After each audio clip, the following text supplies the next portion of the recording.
planetinin təhlükəsizliyi bəşəriyyətin qarşısında duran ən ciddi elmi məsələlərdən biridir. Tarix sübut edir ki, təbiət hadisələri və kosmik toqquşmalar dünyanın taleyini dəyişə bilər. Bu mövzu hər zaman aktuallığını qorumaqdadır. Belə ki, yerə yaxın obyektlərin müşahidəsi və onların trayektoriyasının izlənməsi dünya alimlərinin daim diqqət mərkəzindədir. Mövzu ilə bağlı biz Azərbaycan Respublikası Elm və Təhsil Nazirliyi Nəsirəddin Tusi adına Şamaxı Astrofizika Rəsədxanasının icraçı direktoru, fizika riyaziyyat elmləri doktoru professor Nəriman İsmayılov ilə həmsöhbət olduq.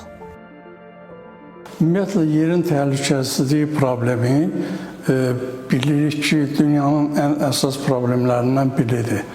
Hələ təsəvvürlərə görə 66 milyon il bundan əvvəl müasir tədqiqatlar göstərir ki, yerə nəhəng bir asteroid çırpılmış və nəticədə bütün canlılar, dinozavrlar məhv olmuşdur. Əslində, bu təhlükə astronomiyada 1945-ci ildən başlayaraq tədqiq olunur.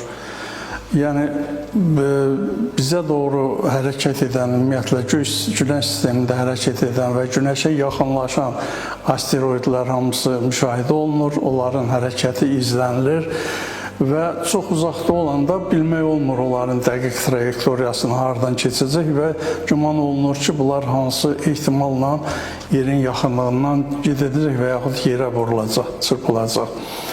Bu məsələlər xüsusilə önəm daşıyırdı.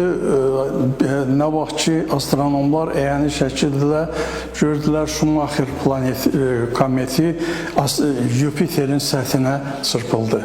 Yupiterin səthinə. Ondan sonra lap təhlükəli bir qorxu yarandı bir növ və astronomlar bu sahədə NASA-ya müraciət elədilər. Artıq ölçüsü təxminən 150 metr olan, diametri olan daşların göydə hərəkətini orada müşahidə eləyirlər. Dünya qabaqcıl rəsədxanaları hansındakı texnologiya imkan verir, orada belə cisimlərin öyrənilməsi həyata keçirilməkdədir.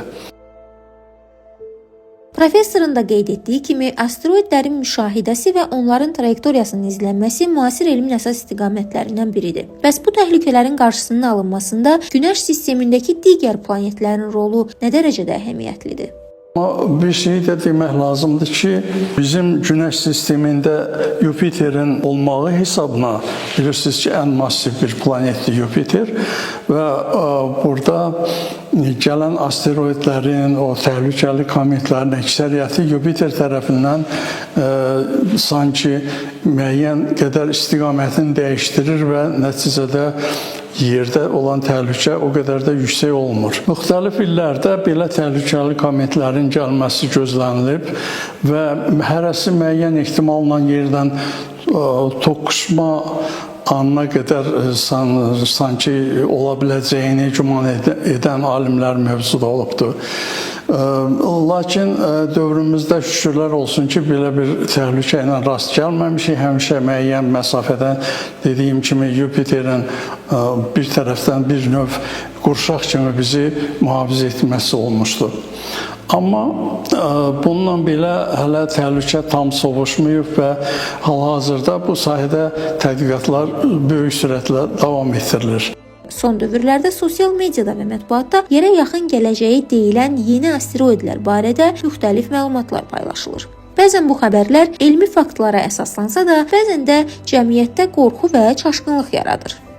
İndi mətbuatda da görürsünüz ki, belə hadisələri çox xüsusən sosial şəbəkələrdə işıqlandırırlar və bundan sui-istifadə edərək ajotaj yaratmaq üçün xüsusilə çalışırlar ki, hələ əldə fakt olmasa da bir təhlükənin gəldiyini, yerdə nəsə bir şey baş verəcəyini öncədən deməyə çalışırlar. Bu faktlardan birini mən elə bu yaxın vaxtlarda baş vermiş hadisəni nəzərinizə çatdırmaq istəyirəm. Yeni bir asteroid daxil olub Günəş sisteminə. Özdə ölçmələr göstərir ki, bu komet demək, Günəş sisteminə ulduzlararası fəzadan daxil olub, Günəş sistemində deyil. Niyə görə? Çünki onun orbiti olduqca sivridir. Eksentrisiteti 6-dır. Halbuki normalda 0-a yaxın olur. Dairəvi eksentrisitet. 1-2 olan asteroidlər çoxdur. Amma birdən-birə 6 olmağı ümumiyyətlə dünya rekordudur əslində. Bu ola bilər Ginnesin rekordlar kitabına çıxsın. Bu cəhətdən bu asteroid çox unikaldır. Həm də hərəkət sürəti olduqca yüksəkdir. Saniyədə 64 kilometr. Görün, bütün kosmik sürətlərdən yüksəkdir. Yəni, tədqiqatlar artıq göstərir ki, onun spektrini də alıblar və fotometriyasını da aparıblar və görürlər ki, adi bir kometdir. Quyruqlu kometlər olan, karbon qazı var orada, ondan sonra su var. Bu kometlərin atmosferində olan molekullar müşahidə olunur. Yəni, normal bir şeydir, amma hərəkəti qeyri-adidir. İndi bunu mətbuatda nə cür şişirdirlər? Yazırlar ki, bu inaplanetlərin, yəni kənar planetlərindən gələn bir məxluqlardır. Bunlar qeyri-adi bizə hücuma keçəcəklər, neyniyəcəklər, cəmaatı qorxudurlar belə şeylərlə. Belə şeylərə inanmaq lazım deyil. Sadəcə normal reaksiya vermək olar.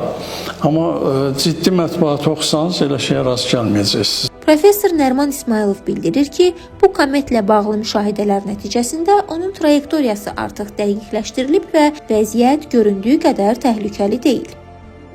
Onu da qeyd eləmək lazımdır ki, o yerə tam yaxınlaşmayacaq. Artıq bəllidir onun orbiti. Gələcək Marsın yanından keçəcək. Mars da yerdən kənardakı planetdir. O Marsın yaxınlığından Marsdan 0,8 astronomik vahid aralı keçəcək. Təxminən bizdən Günəşə qədər olan məsafədən 2 dəfə çox məsafədə yerdən uzaqlaşacaq. Yəni gələcək Günəşin başından dönüb gedəcək. O hardasa dekabrın sonuna düşür, 25-inə düşür dekabr. Beləliklə görürük ki, kosmosda baş verən hər bir hadisə yer üçün potensial risk daşısa da, elmi tədqiqatlar və müşahidə texnologiyalarının inkişafı sayəsində bu proseslər nəzarət altındadır. Əsas olan panikaya qapılmamaq və rəsmi elmi mənbələrə istinad etməkdir. Kosmosda baş verənlər hələ çox sual doğurur. Amma cavabını tapmaq üçün elm adamları daim axtarışdadır. Nigar Abbasova, 525-ci kanal.